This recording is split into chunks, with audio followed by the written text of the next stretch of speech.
Now, on Saturday in Baku, Azerbaijan, Ireland got the first competitive victory under our new coach, Stephen Kenny. It was a 3-0 victory, very comprehensive victory, really. It delighted many people, and it's fair to say it didn't delight some people.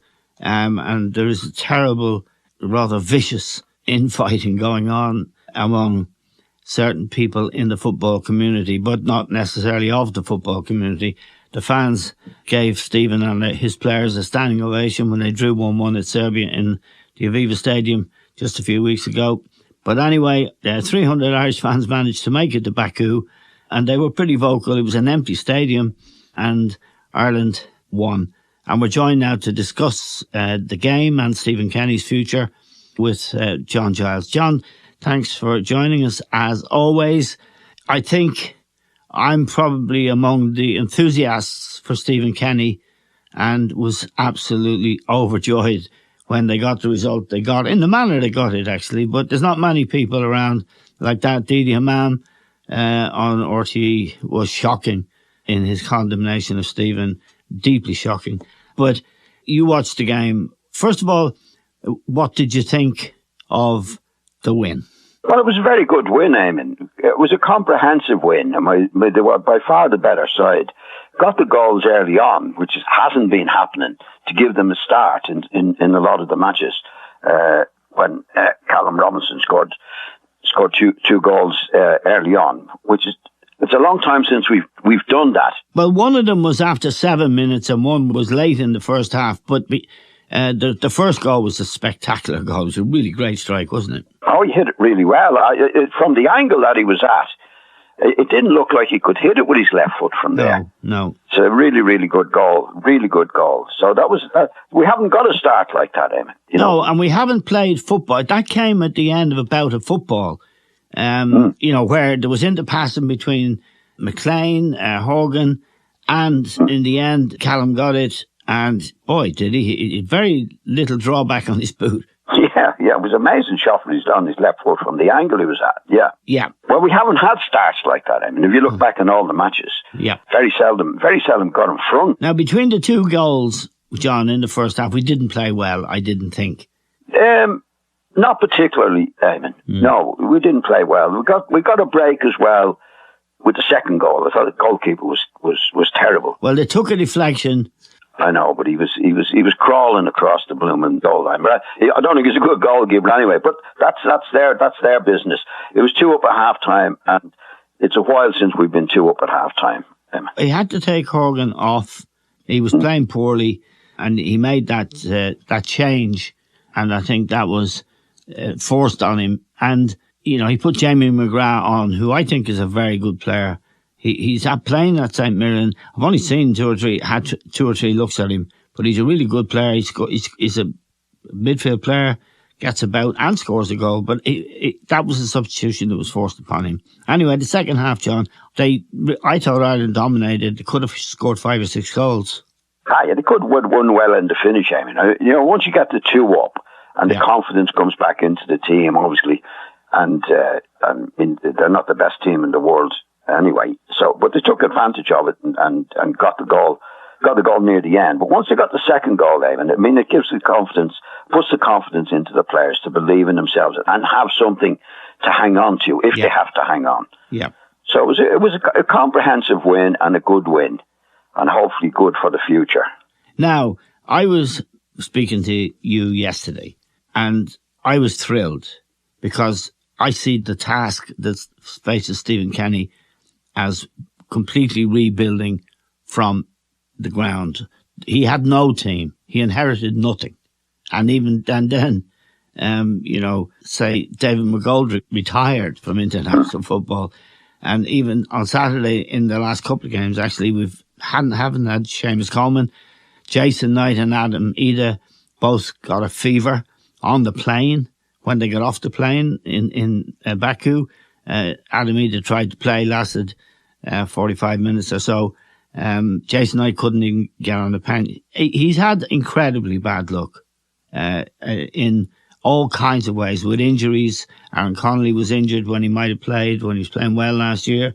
And the COVID, of course, Callum Robinson, ironically, has had it twice and missed 2 games.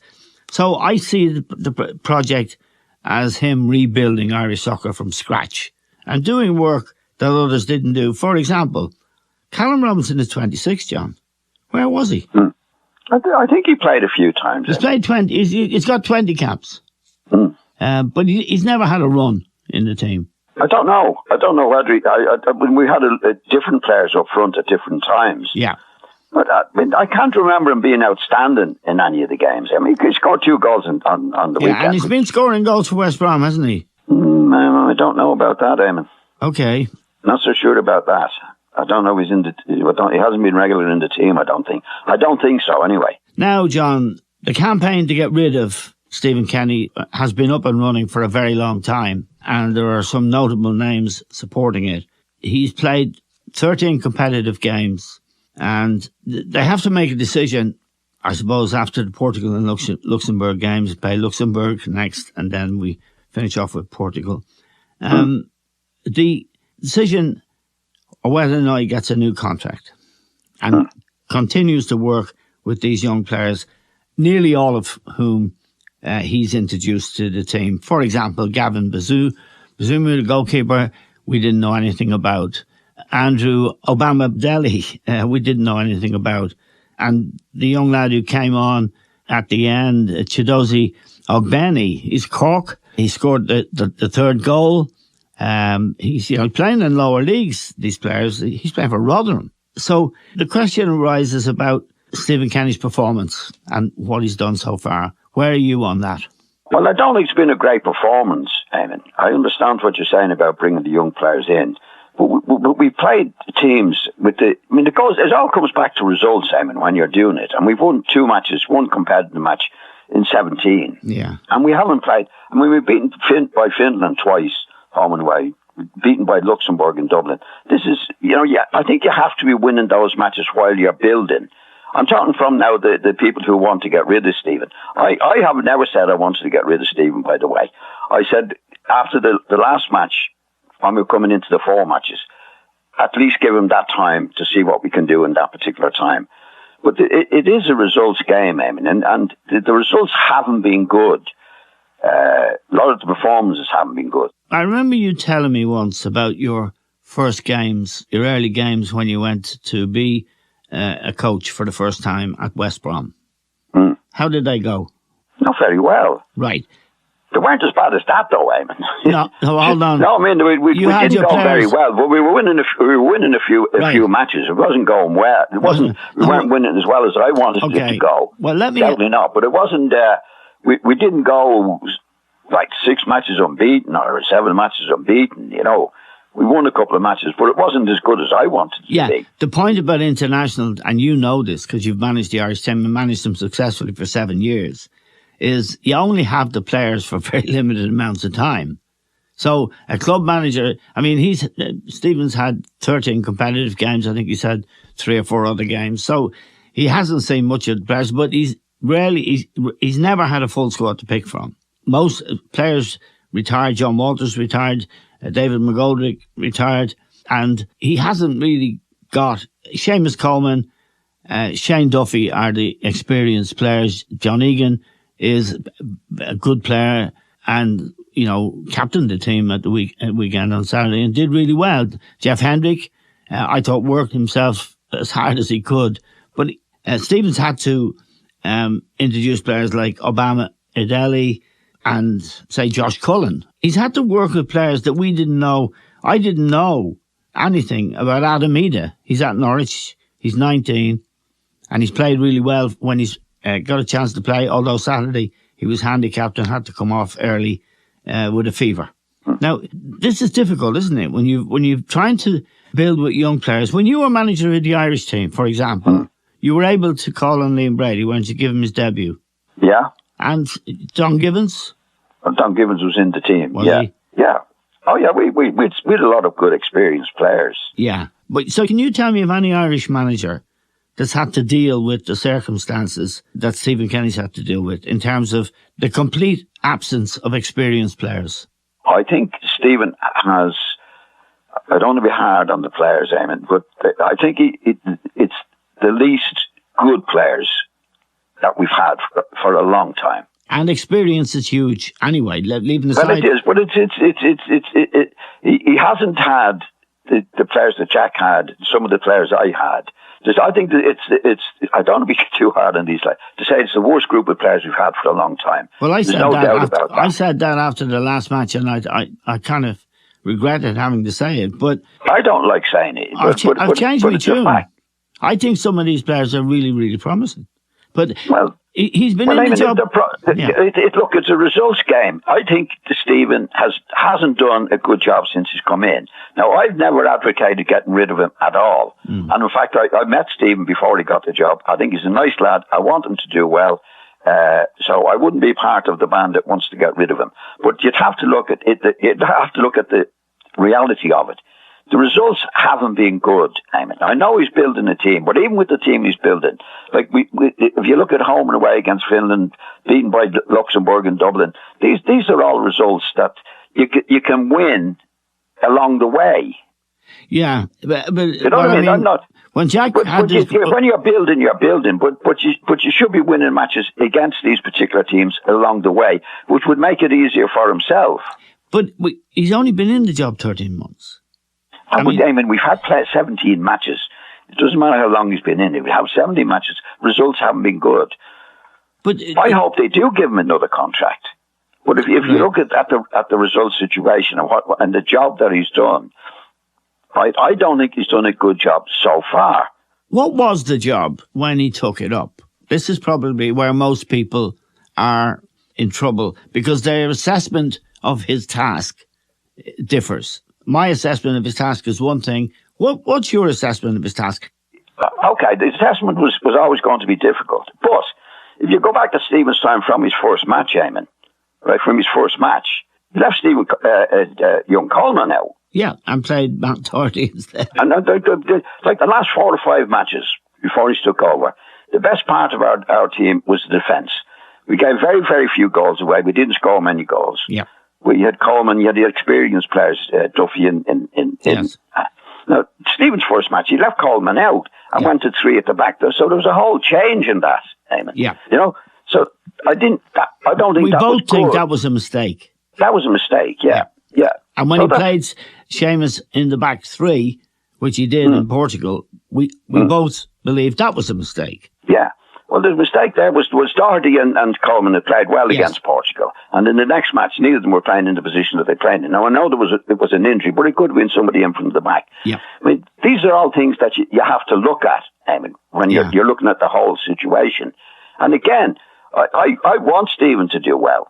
I know you do. I mean, I want him to do well. I'm not against him at all. But if you're looking realistic at the job that's been done so far, and what do people see is, as I say, it's a results game. And I know that there have been difficult matches, but we've had some matches like Luxembourg at home, which obviously turns the supporters, a lot of people in the press, against them. And as you know, the press, when the press starts on a certain thing, Eamon, it becomes vicious. And that's wrong. I don't agree. I don't agree with that at all. This isn't just the press. I mean, first of all, the people. The Irish team and Stephen Kenny got a standing ovation leaving the pitch against Serbia a few weeks ago. People know what he's trying to do, the kind of football he's trying to play, and what they saw that night. They gave him great support. The row is between actually me and you. We'll talk to Liam on Wednesday on the podcast and we'll find out about Liam. Didi Hammam, who's a friend of all of ours and someone that I respect. I mean, I thought he just talked drivel on Saturday. Even after the game, he wasn't satisfied. And his analysis of what's going on is all based on this thing. We've only lost once, actually, in the last 7 games. That was to Portugal, 2 goals from Ronaldo. You can make sure all of the stats. I had to look at the stats last. We lost 3 and 9. Yeah, but now here's where we come to the task. This is a coach who came into the job, and of the team that started in Azerbaijan, we didn't know any of them. I mean, Adamida, we didn't know he was there. We didn't know about Andrew Omabamideli, who's playing at Norwich. He's in the reserves. We didn't know he existed. And Ogbani, we didn't know. He's from Cork. We should have known. We didn't know. Stephen has found all these players and he's thrown them in. And even Callum Robinson, who was 26 and a pretty experienced player, he never really figured much in Irish teams before Stephen. So he's had to build a team at the same time as compete in these competitions. Yeah, I know. I understand that, Evan. But there's no reason why you can't be winning some matches along the way. This is what's putting Stephen in trouble with a lot of people. Like if you're being beaten at home by Luxembourg and then Finland, Jack drew 0-0 with Luxembourg when he had the greatest Irish team ever. Now look, Eamon, if you look at Jack's record in relation to Stephen's record or anybody's record of this, even when he started, I think he qualified in the first season that he was in the team. But look at of course, he got bad results, but you can't compare Jack with the team that Jack had. I mean, he had great players, and we understand that best players we ever had at that particular time. But he might have lost the odd match, but you can't compare him with the first 17 matches that Stevens had. You just can't. What I'm considering is the players and the circumstances. What we had before Jack took over was a very, very good team, but they were getting bad results. Now, that's not the case. There's no Kevin Moores, there's no Ronnie Whelans, in this squad. There's no players. No, but we have enough players. All I'm saying is the reason that Stephen, I'm not against Stephen at all. I'm for Stephen. I hope he does well. But you have to look at it realistically in terms of the teams that we didn't do well against. I mean, if you talk about Luxembourg, and I know he's building a team, but we should have, and do have, in my opinion, enough good players to beat those particular teams. So if he'd won a few of those matches along the way, you wouldn't have the comments that's been made now, and he wouldn't be under the pressure. Well, what about the idea of progress? Okay, he made a bad start. You say he made a bad start. I know there's who are criticising him, but now in the last 7 games, we've only lost once. We should have been 2-0 up in that game against Portugal, the European champions, but we were denied a penalty that was an obvious penalty for a foul on Aaron Connolly, and Ronaldo, the greatest goal scorer of all time, scored 2 goals in the last 5 minutes. So that's the game we lost in the last 7. Isn't surely when you take over as a coach, especially of an international team where you only got them for a few days each time, isn't progress the thing to measure from bad results against Finland, which you keep referring to, or Luxembourg?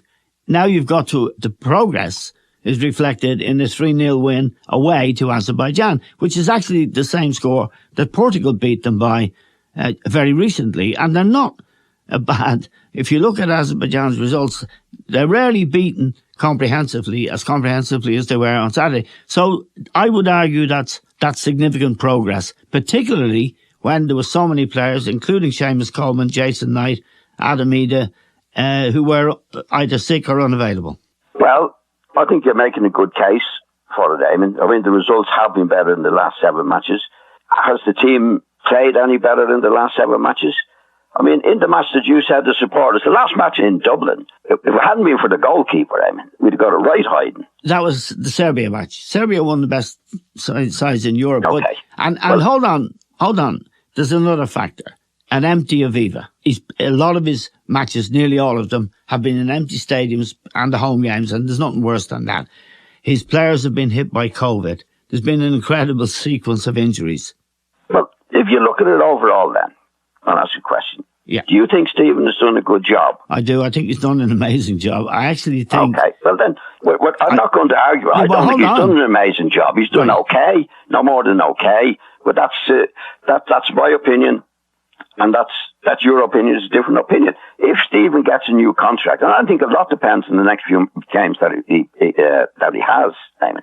Good luck to him, and let him get on with it. Okay, well, John, taking your perspective, where should we go now? Trapattoni's getting 1.8 million. O'Neill and Keane were getting millions. Our own man, who has a really good record as well as a club manager at Dundalk and with the Irish underage teams, 21s, for example. He's on 300 grand, which is, he's fighting for his life. I think he's doing a superb job introducing players all the time. I know you don't like Sam Allardyce, but Sam Allardyce would have probably, in the short term, got better results. But you don't want Sam Allardyce, do you?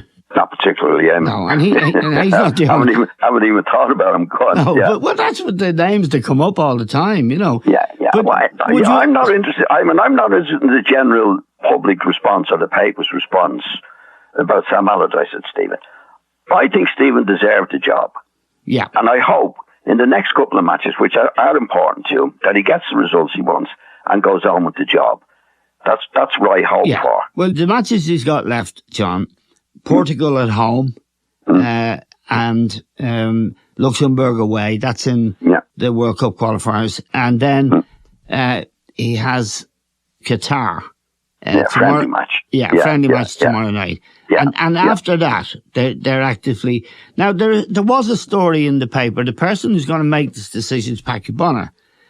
And I saw a story leaked to a paper, not quoting Packy, but suggesting that Packy Bonner had let it be known that he was not a fan of Stephen Kenny's.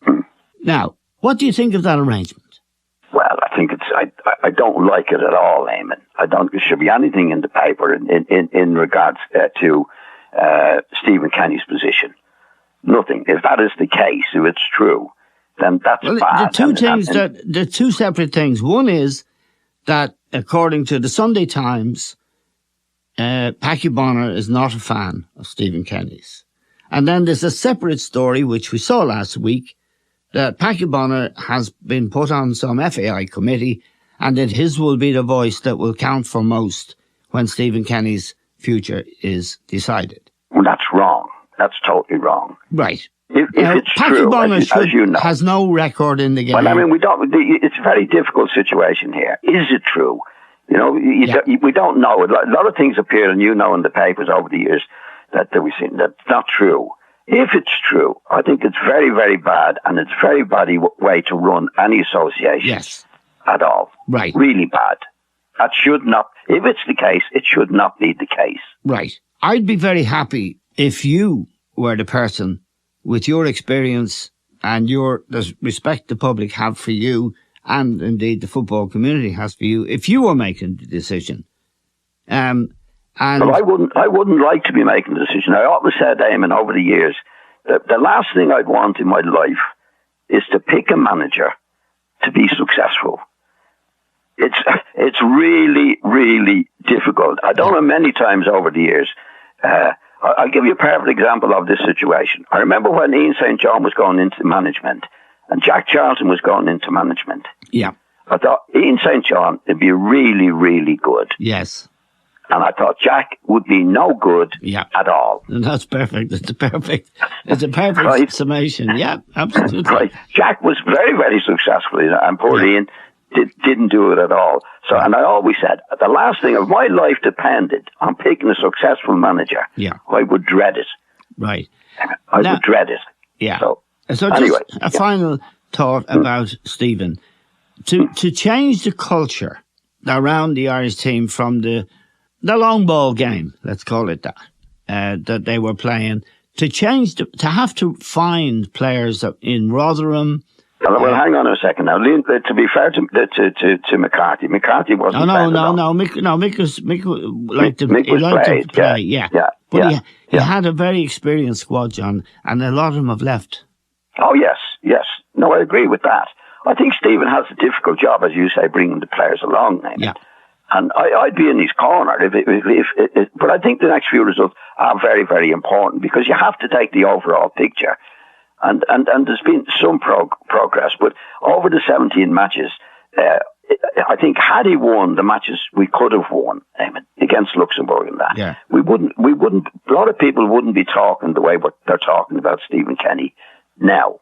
That's the point I'm making. Yeah, and the point I'm making is when you have to go into a job, if you have the vision that Stephen has and the knowledge of where the players are and how good they are, the young players who we're all talking about now, he wanted from the start his priority was to blood them, to get them in the team, and his he didn't put the emphasis on keeping a clean sheet or getting the result. His emphasis was elsewhere because he realised it was a long haul job.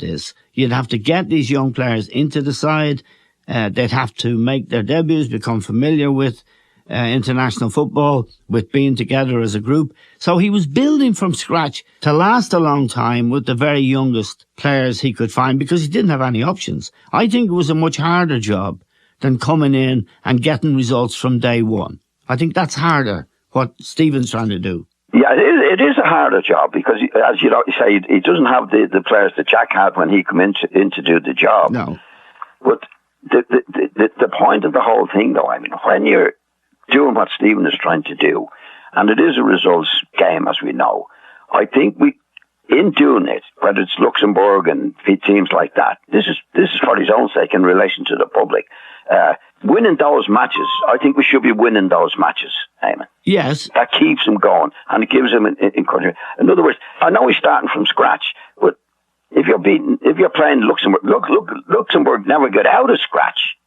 They've always been at scratch, and they always will be at scratch. Yeah. That along the way, you can be saying, well, okay, this is what I'm doing, and I'm winning matches doing what I'm doing. Yeah. Now it's come to the stage where a lot of those teams weren't beaten, and the record is not good. I mean, he was trying to do two things at once, and the priority was, we haven't scored goals for a few managers now. That's fair enough, isn't it? Yeah. I mean, the problem of goal scoring didn't start with Stephen, did it? No. And he was also trying to introduce new players at the same time. Omar Bamidele is yeah, but that can be a mistake as well, Eamon. Because if you go to the first match that he took over, there's one thing that Mick McCarthy had was a good back five. We gave very few goals away in the 8 or 9 matches that he was involved in. Right now, that's a start, right? Now, when Stephen came in for us, he changed that straight away. Well, Coleman was left out. He went to 3 at the back. Yeah. In other words, of course you've got to do what you got to do, but you don't have to do it immediately. You can do it going along the way and bring the new players out. That's the point I'm making. You could be still winning matches along the way, doing what you're doing. Say you bring 2 new lads in. You don't have to bring 4 or 5 new lads in. You introduce them bit by bit by bit, Yeah, but I think in his case, and this is where the exceptional case argument kicks in, there was an unreal. It was, first of all, it was COVID. He's been in the whole of the COVID period. He hasn't had a COVID-free moment in the job, which interfered with all kinds of things, including travel. But it also, in the case, say, of Callum Robinson, he got COVID twice. And there are 1 or 2 other players who got COVID as well. Now, I understand that, but they didn't get COVID from the first game. Stephen did it from the first game. I mean, we had the back five that was really good with Coleman and Dunphy and Egan and the other lad from. Yeah. Like that was solid. Yeah. That was good, right? So, like what I think what you do there, you said, okay, I'll leave that. I'll start with that. Yeah. And then go from there. But it was a dramatic change. It was 3 at the back and wing backs. Coleman's out of the team. Right. Now, that's your start. Yeah. You know what I mean? No, I think like you don't have to do it immediately. What you believe, like you go from there, and then you introduce this and you introduce that, until you get to where you want to be. Right. And that led to bad results. Right. And then when you have bad results, then you lose the confidence of sometimes the supporters, sometimes the media, and it all becomes a game within a game itself, Eamon, as you know. Yeah. So the bad results really have stopped, I think. I thought the result, the defeat in Portugal was a very good performance. Really was inexperience in the team as much as anything. But Portugal would have been very happy to escape that night. We should have been 2-0 up. We were denied a penalty that we should have had. That was a big move forward in my book because they played football. Yeah, but Eamon, I think we spoke about it. The next match wasn't a move forward. The next match was a move backwards. Yeah, but when you're starting out, I suppose. Well, let me ask you this finally. It's as you go along the way. Like when you have a plan to do something, you have to go with well, what's good at the moment, and then introduce it. Yeah, I get that. Yeah. You know what I mean? That's the way it should be. Now, I think where Stephen might have made a mistake was to try and introduce his methods immediately. Yes. Yeah. You know? Yeah. That's what I think, and it could well be that, but that's what we see. Right, and I think we have to wrap up now because we're running out of time. But we can go back to it later again because the decision isn't going to be made yet. But well, what I'd like to say, and before we finish, I hope Stephen wins the next 4 matches and gets the contract and does what he wants to do. Right. I think he's a good lad, and I met him and I liked him. I hope he does it. But I'm looking at it as you look at it as honestly as I possibly can. I know that. To see what's the best thing for the future, and you're doing the same. Now, this is the question I want to ask you. You hope he wins the next 4 matches and gets a contract. I hope he gets a contract at the end of this qualifying series, which will be after the Luxembourg game and the Portugal games. They're out of the way. And the difference between us, correct me if I'm wrong, you think, do you, that his getting a new contract should be conditional on the results in those matches? And I don't. I think he's shown enormous I think everything is conditional on this particular situation. And I'm only looking at what he's done and the results that are there. Yeah. Right? But in a period of COVID, in a period of players retiring, in a period where he himself has to become accustomed, this is something you know about, to what it's like to coach an international team when you don't have the players every day. But I'll go back on the thing. When he started first, he did have certain players that were okay. You know, the back five under Mick McCarthy was good. Yes. They were really good players. They're still pretty good, John. We never lost that, John. They're still very, very good. Okay, they didn't score against Luxembourg, but you can't hang everything on Luxembourg. Jack drew 0-0 with Luxembourg. No, I'm not saying Luxembourg. I'm talking about the first match we played. There was a big change. Straight away, went to 3 at the back, Coleman out of the team. That was the first match. Yeah. That was forget about COVID or anything else. That's what it was. That's what happened.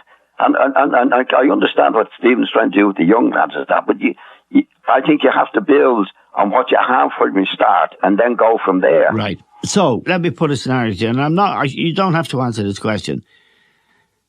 Portugal at home will be a difficult match anyway. They're a very well coached team. They have the great man up front, but they also have, really good defenders. Diaz, for example, from Manchester City, is their centre half, and they're very good players.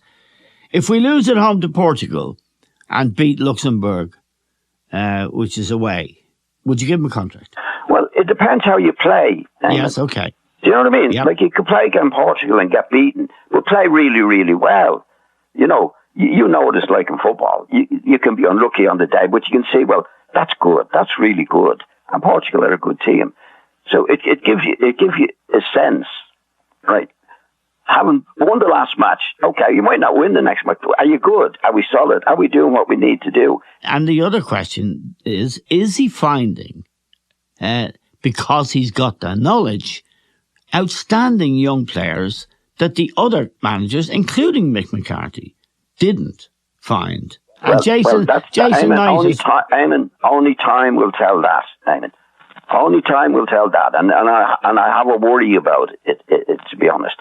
And you have, and I have seen over the years, highly promising players, Eamon, that in 2 or 3 years' time are not promising players anymore. Right. Okay. This is a promise. This is not a given. Okay. Well, no, that's a fair point to make. And I make another point that he's had courage to do things that are extremely difficult to do, which is, say, give a debut to Adamida in a competitive game. Yeah, I have no problem with that. I have no problem about his courage. Yeah. There's no problem about his courage. And it's whether he knows enough and whether he can get results.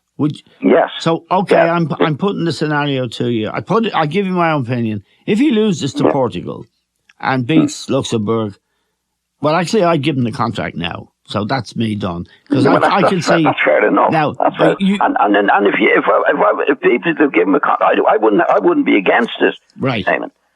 Right. Do you know what I'm saying? I wouldn't be, if Stephen gets a new contract, I wouldn't be against it. Right. Right? But if my life depended on it, I'd have doubts. Yeah, well, that's fair enough. If my life had depended on it, I'd have doubts. And as it depends on this podcast and our wonderful sponsors, we better stop. Okay. No, thanks very much, John. I mean, yours is the most important voice in Irish football, really. And you've been absolutely scrupulously honest always.